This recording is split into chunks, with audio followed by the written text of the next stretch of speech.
Brian Barnett is just a regular guy. He's not a doctor.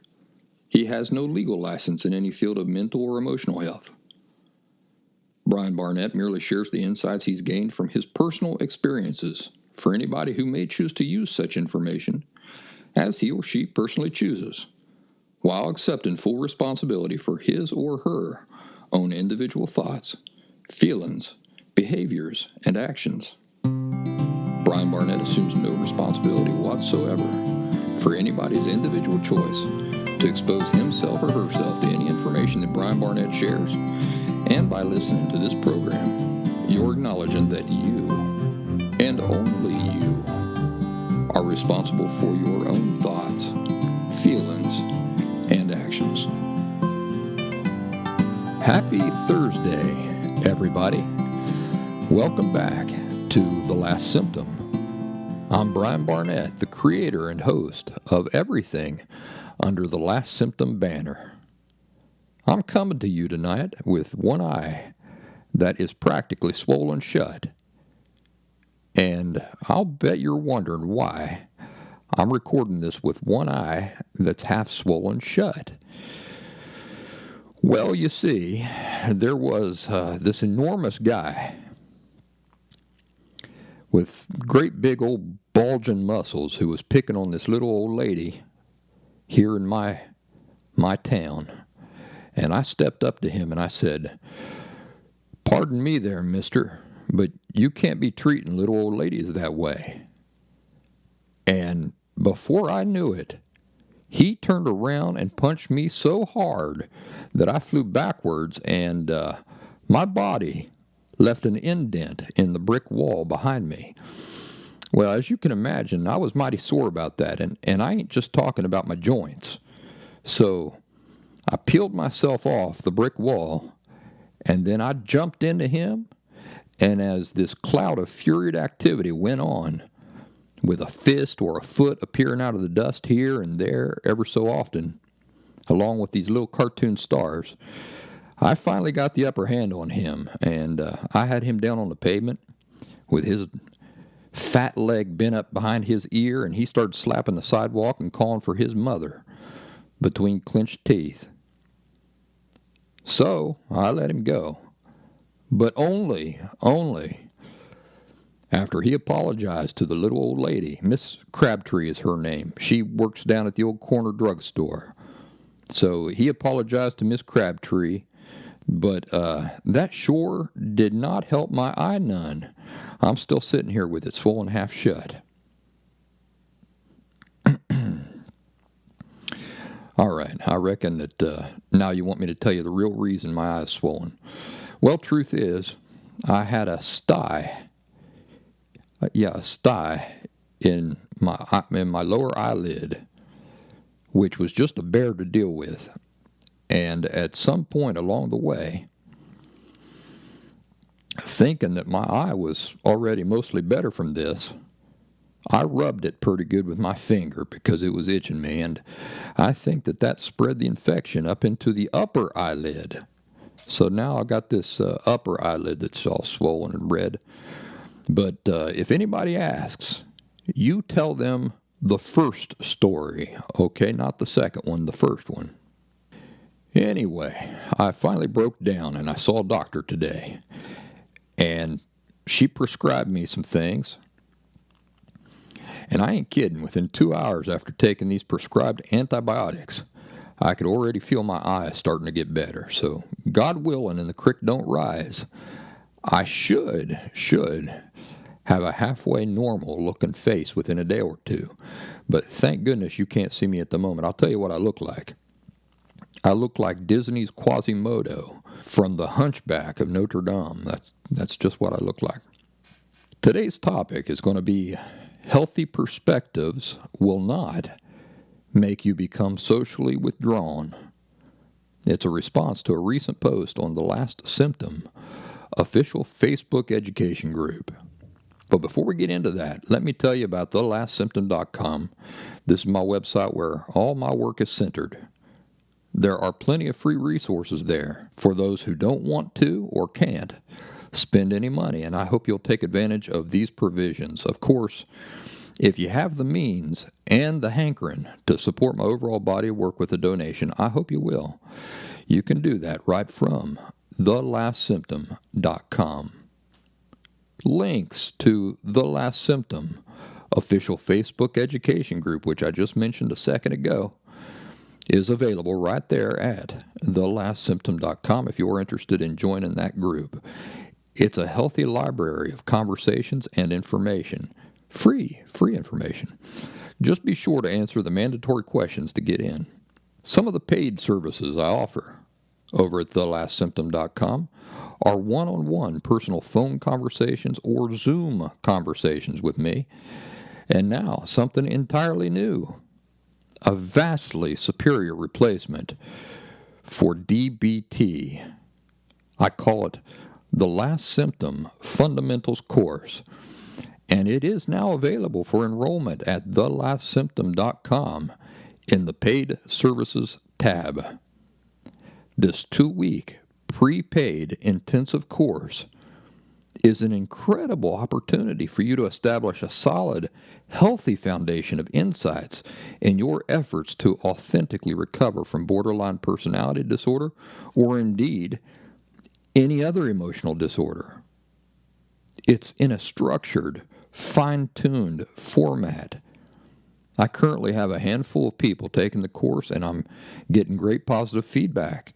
As soon as the newest graduates finish the course, I'll begin inviting some of them on to talk about the experience. But in the meantime, if the Last Symptom Fundamentals course is something that you're on the fence about, I invite you to listen to the very last episode of this podcast in Season 2. So that's the last episode of Season 2. That whole episode featured various participants of the live format of the same course. So you get to hear them talk about the experience and about how it's different from just listening to this podcast every week, which I hope you'll continue to do. So give that 2-week prepaid course a chance. I really designed it to make a big difference in your life. Now, I've been meaning to record kind of a free introduction that anybody who runs over to that course website will be able to view to kind of get an idea of the nature of it and everything. And I just haven't been able to because I've been walking around looking like the Hunchback of Notre Dame. So as soon as my eye goes back to normal, I'm going to record that segment and post it on there. Don't want to do it right now because I don't want to scare you all away. But, as soon as my face looks normal again, that's what I'm going to do. Another option for you is to run over to The Last Symptom official YouTube channel, because I have posted one chapter from this structured, pre-recorded online course that you can view for free. It's called Sneak Peek, I think is the title of it. Sneak Peek chapter such and such of the Last Symptom Fundamentals course. So there's another option for you. Last week, I mentioned a couple of cultural drinks that I've been exposed to in my life, and I wanted to quickly tell you about another one. How many of you have heard of the drink Morir Soñando? Morir Soñando. This is a Dominican drink that literally means to die dreaming. And yeah, it really is that good. And the way it is made is so interesting that I just could not tell you about it. So imagine, if you will, what naturally happens to milk when you pour orange juice into it. Well, because of the acid in the orange juice, you know what happens. The milk curds up. So you might be surprised to know that this Dominican drink I'm telling you about, Morir Soñando, is indeed made by mixing orange juice with milk. Yeah, ain't that interesting? And it's done in such a way that the milk has to be continually stirred as the orange juice is poured slowly in, so that instead of curding, you instead get a rich, creamy drink that tastes like a creamsicle. If I'm not mistaken, some cane sugar is usually added too, but indeed, what you end up with is a drink that tastes like a creamsicle, or what we call creamsicles here in the United States. It's so, so good. So be on the lookout for the opportunity to try Morir Soñando in your neighborhood. Maybe visit any Dominican restaurants that you might know of and request it special. Or track down somebody with Dominican friends or family and make a special request for it. You won't regret it.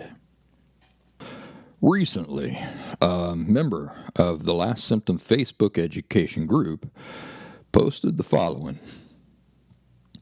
It feels I've stopped ignoring my feelings lately, and I have learned to understand them as to what they are after 20 years of age.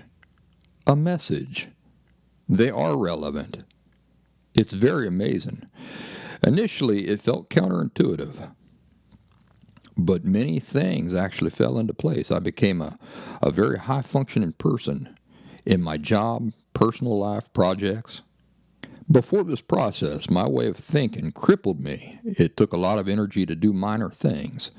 Jobs and business were highly difficult, and I was perceived as a loser by my previous boss.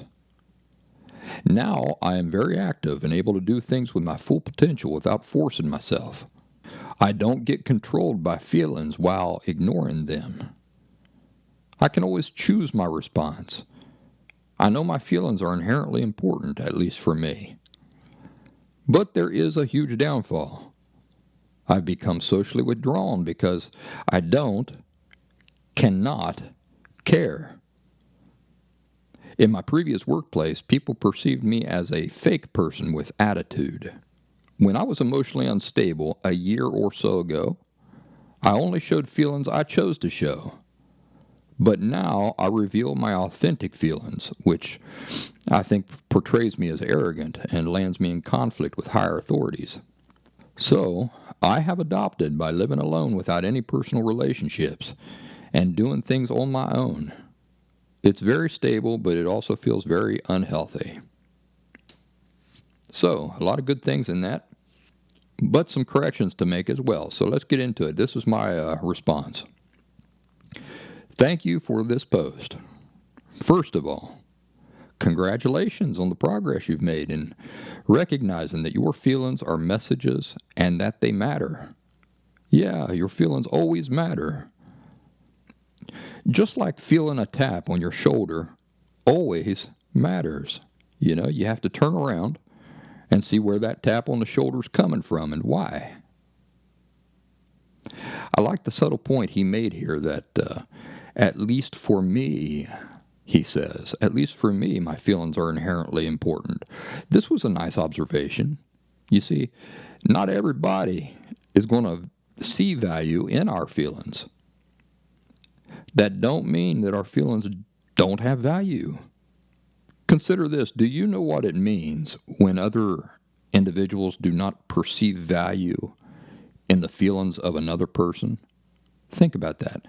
What does it mean when some individual does not perceive value in the feelings of other people? Well, what it means is that they don't perceive any inherent value in their own feelings either. Have you thought about that? Reverse it, and it's just as true. Those who do not perceive inherent value in their own feelings also do not look out at the world and perceive value in the feelings of others. So, when you encounter those who place no value on your feelings, on what it is you're feeling, remind yourself of why that is. You see, they don't even value their own feelings as being relevant or important. Isn't that insightful? Yeah, you could sit and think about that for a bit. So, It's true that folks like this may be powerfully controlled and manipulated by their feelings. And yes, their feelings may be the cause of all their behaviors and selfishness. You know, I've got people that they're right to me. They say, well, you say that people with emotional disorder, they view their feelings as not important, but my feelings control everything about me. Whatever I feel, my feelings get so intense, and it's all I can think about. Yes, that's true. It's true that you're being powerfully controlled and manipulated by your feelings. It's true that your feelings are the cause of your poor behaviors and your selfishness, but not consciously. You see, consciously, folks like this are viewing their feelings as an inconvenience, as sort of an irrelevant aspect of their lives. It doesn't factor into anything, the way they feel. It doesn't factor into the decisions they're making or whatever, right? They're just being controlled and pushed along by their feelings. They believe that they themselves are in charge of making all of the decisions in their life, and that their feelings are just this sort of abstract sensation happening in the background. And if you start asking them questions to get to the heart of what it is they are truly feeling deep down, what will happen? What will happen? They will deflect. They'll crack jokes. They'll attack you. You see, they become like cornered animals, wanting only to get out of that uncomfortable situation. Some of you listening here might be feeling that right now. You might know exactly what I'm talking about. When somebody pushes you, you've got to deflect, don't you? Crack a joke. And if they persist, you start getting mighty uncomfortable, don't you? You start getting angry. You start getting irritated. You wanna get away from them. You're feeling kind of accosted, right? Well, why is that? It's because of an underlying perception or belief that your feelings are shameful. You don't want to share those. You don't want to be pressed to share those things. It upsets you. It frustrates you. It irritates you for people to push too hard on that. So I'm glad that the person who made this post recognizes the meaning of inherent when we talk about your feelings inherently mattering. They matter all the time, no matter what. Just like somebody tapping you on the shoulder. Paying attention to the tap on the shoulder matters. The tap on the shoulder matters. You don't know why you're getting tapped on the shoulder. You've got to investigate it. Maybe somebody's trying to tell you that there's a piano about to fall on your head. I don't know, but you got to turn around. You got to find out who's tapping you on the shoulder and why. What do they want? Whether our parents ever truly valued our feelings or not is totally irrelevant. You see, your feelings still mattered. This is the inherent nature of feelings. Our parents were just ignoramuses who did not perceive their own feelings as important, so how could they view our feelings as important? Or anybody else's feelings as truly important for that matter. And yeah, you think about your parents when you were growing up and they were selfish and everything was about them, right? They were being controlled by their feelings. That does not mean that they perceived their feelings as anything other than shameful. Being controlled by your feelings does not mean you value your feelings. Let me say this about revealing our authentic feelings. The person here who wrote the post that we're responding to here said that a couple years ago he only shared feelings that he wanted to share, but he kept other feelings private. Well, let me say, with no uncertainty, that should not change. That's exactly the way everybody should continue to do things. if I'm not mistaken, in the post, he said that now he just lets it all out. And people mistake him as being arrogant. Well, what mistake is he making there? The mistake that he's making is that healthy people don't go around openly sharing all of their authentic feelings with everybody around them. Why not? If feelings are never shameful, why do healthy people reserve some feelings as private? It's because of this. Allowing full open access to our authentic feelings, to our full array of authentic feelings, is called intimacy. You see, healthfully, others have to earn the privilege of intimacy with us before we give it. Not everybody deserves or even wants intimacy from us. That's why healthy people don't go around just openly sharing their full array of authentic feelings with everybody around them. Basically, if I'm feeling deeply saddened, let's say I've got a bunch of problems in my life, and the clerk at the gas station casually says, "Hey, how you doing, buddy?" And imagine that I use this as an invitation to dump all my life's deepest concerns on him. Is that appropriate? No, that's not appropriate. We don't know each other. My revealing all of my authentic feelings and personal life to a total stranger who's not really inviting me to do such a thing is not healthy. And if you think about it, it's a violation against the clerk, isn't it? Because I'm forcing intimacy upon him whether he wants it or not. So the appropriate thing to do in a situation like that is to observe proper social etiquette and give an honest answer in line with the reality of the nature of that relationship or lack of relationship that we have with the clerk. So, it would look something like, "Hey, buddy, how's your day going?" And I'd say, "Oh, I've had better days, but that's life, ain't it?" Yeah, that's life. And he sells me my Hubba Bubba chewing gum and my bottle of pop, and that's that. Being emotionally healthy means being self-sufficient. But let's explore that a little bit more so that we can all be sure that we're on the same page. Being self-sufficient does not mean that we can just conjure all of our needs out of thin air. So, for example, if I need a roll of toilet paper, being self-sufficient doesn't mean that I can just say a chant and a brand new fresh roll of Charmin appears right in front of me. That's not what being self-sufficient means.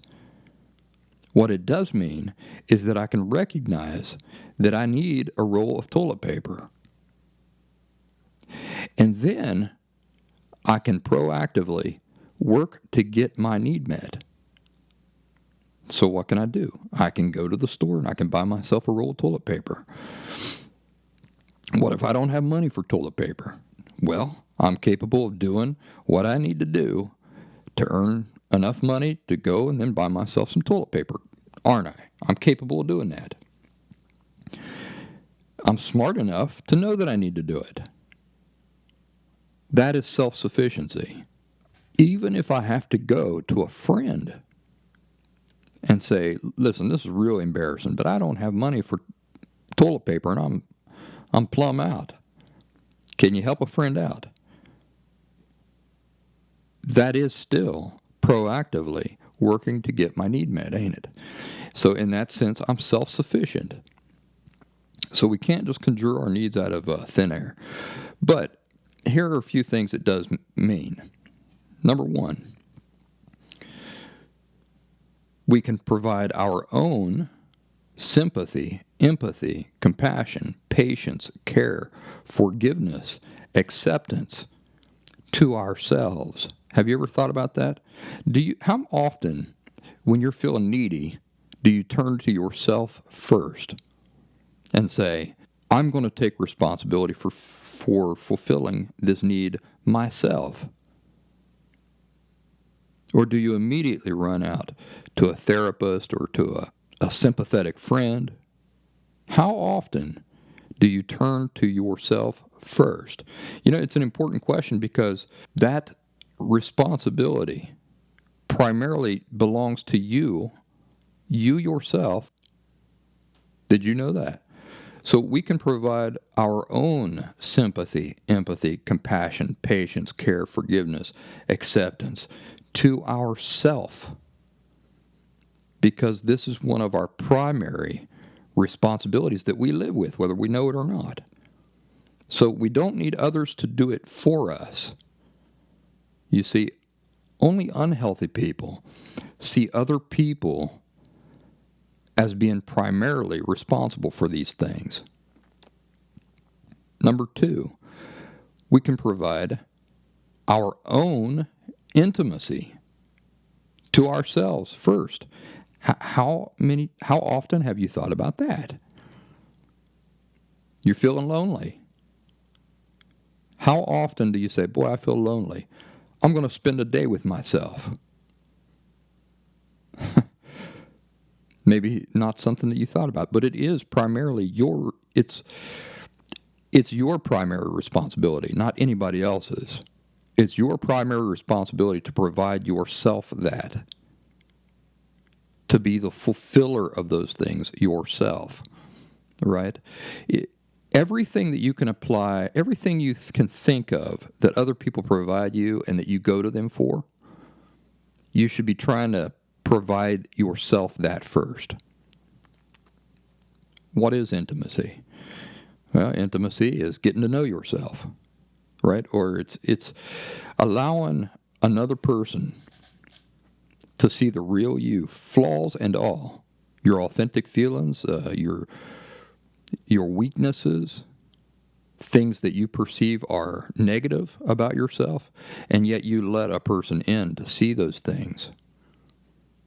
Well, intimacy with oneself is spending time with oneself and sharing those things with yourself. Getting to know yourself for real. Not how you wish you were, not how you imagine yourself to be, but who you are for real. Right? We can provide our own intimacy to ourselves first. And that brings us to number 3. When we need intimacy with others, what can we do? Well, we can evaluate who is deserving and trustworthy. And then what can we do? We can cultivate an intimate relationship with those we choose. And, this may take some time. But regardless, we can choose to proactively invest that time. So do you see that in that way, we are being self-sufficient? We're not waiting for somebody else to do it for us or for it to just happen randomly. Number 4, we've now provided ourselves with that trusted resource so that from now on, when we're experiencing the need for intimacy with others, what can we do? Well, we can call them up on the phone. We can ask them out for a drink. We can call them up and say, hey, let's take a walk. I need to take a walk. Or we can call them up and say, will you just come over and sit with me for a little bit? I'd like to have somebody to talk to. So we haven't conjured anything out of thin air, nor have we unreasonably expected that we can be all that we need in and of ourselves, for ourselves, all of the time. But we are entirely self-sufficient in the sense that we ourselves are attentive to what our needs are, and we ourselves take responsibility for setting up and for fulfilling those needs so that they are met. I hope that everybody can see that becoming socially withdrawn does not come from authentically not caring whether others value your feelings or not. You know, that's the irony in the post that I'm responding to here. The only reason a person becomes socially withdrawn is when he or she does care what others' opinions are and is afraid of being heard. Now, the person who wrote this post said that he does not care what other people's opinions are, and that's why he's socially withdrawn, because he doesn't care what their opinions are. I'm telling you that that's false. I'm telling you that the only reason a person does become socially withdrawn is when he does care what others' opinions are, and he's afraid of being hurt. You see, avoidance is not the same as truly not caring. Avoidance is exactly what it sounds like. You're avoiding getting hurt by what other people think, or by what other people feel, or by what other people's opinions are. Personally, as a healthy person myself, I do care what others think of me. You know, I want my feelings to matter to others. And I want to be liked, and I want to be admired. I want to be valued. But here is the most important detail. I don't need for anybody to like me in order for me to first like myself. I don't need my feelings to matter to others in order for me to view my own feelings as something that matter. I don't need others to like and value me in order for me to first like and value myself. And what happens once I do like myself and I do view my feelings as mattering and I value me, then what happens? Well, then I'm free. Right? I'm the only person that needs to like any of these things. And once I do, I'm free. Because if it don't matter, if me liking myself is not dependent on whether other people think I'm likable, do you see how I'm free? Because I like myself no matter what. I'm free. I'm free of enslavement to external things. One major giveaway in the post that we're responding to was how the person stated that he can't care.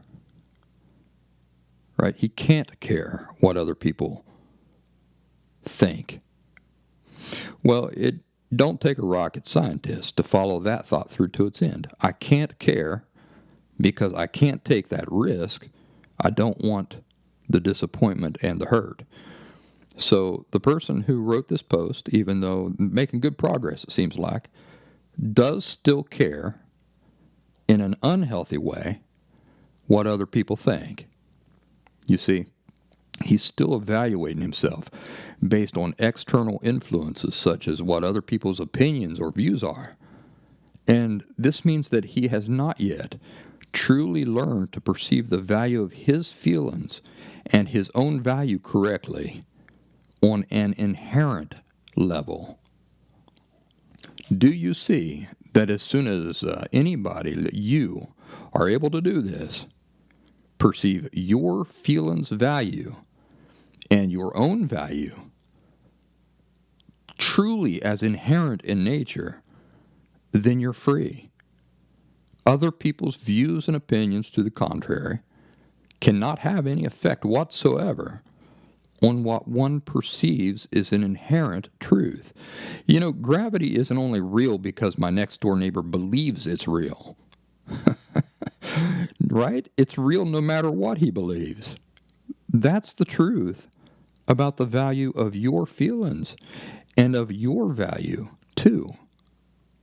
It doesn't matter what anybody thinks or believes or what attitudes they walk around with. It doesn't matter if the entire world shares the same perceptions and attitudes. If the attitude that the entire world shares is that your feelings do not have inherent value and that you yourself do not have inherent value, it still doesn't change the reality. It does not change the reality that you just do matter, and so do your feelings. If your boss thinks you're a loser, what does that matter? As long as you don't think you're a loser. You see, once you achieve this adjustment in your perception, you will be free. You will not care what others think, in the sense that it doesn't matter what anybody thinks as far as what the reality of you just is.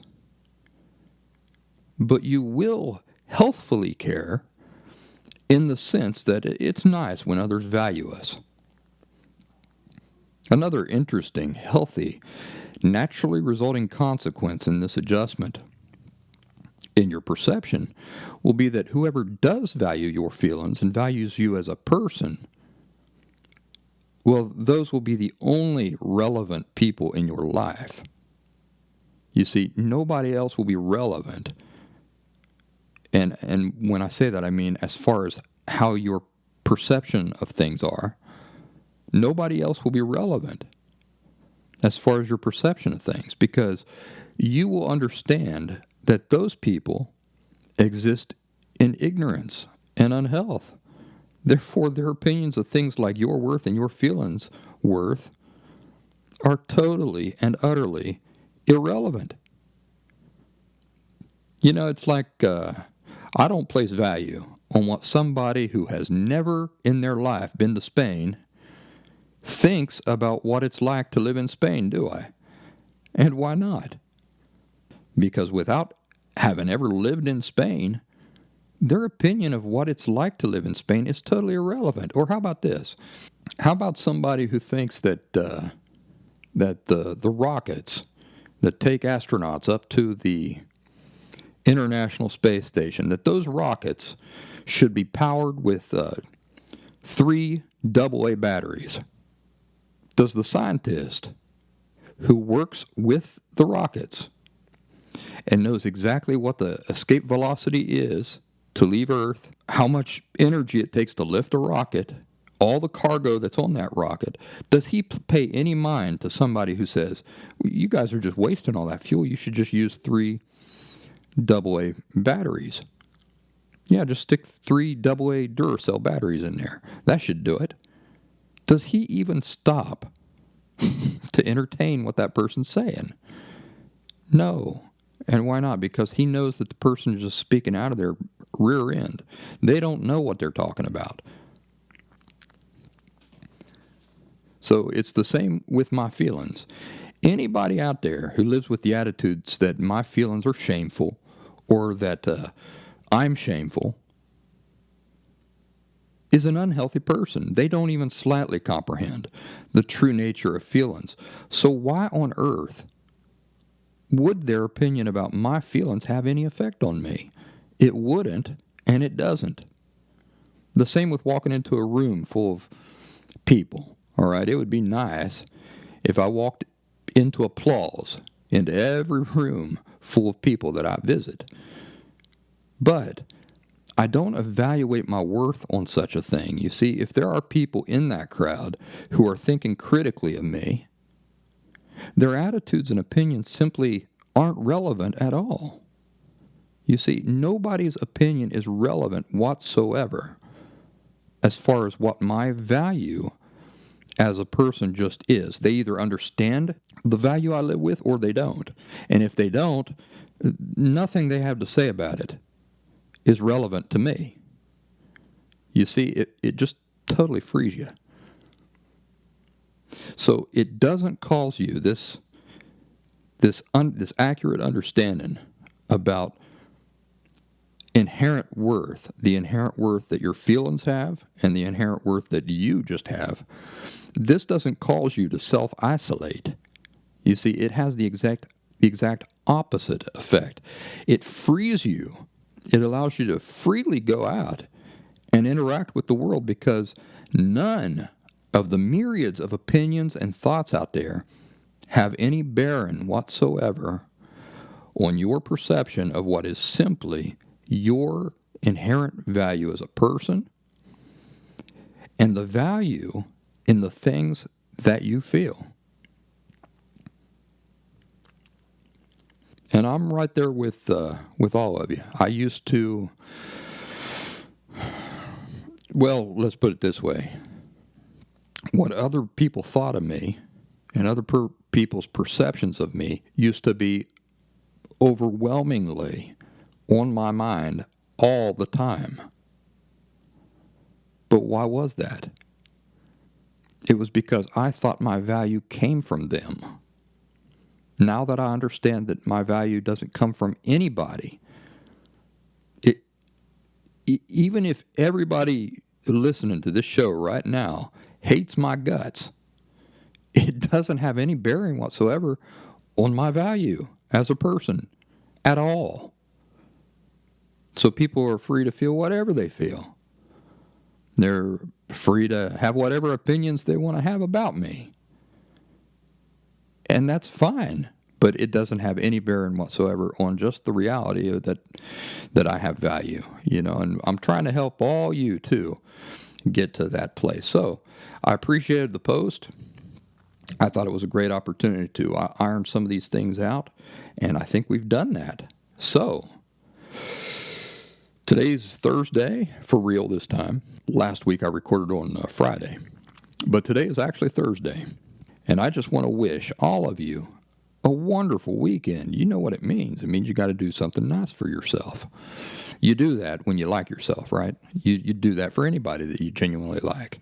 So it's not a stretch, and it's not unreasonable for you to do it for yourself as well. It doesn't have to cost money. You just have to be thoughtful toward yourself and say, what would she really get a kick out of, or what would he really enjoy this weekend, and do that for yourself.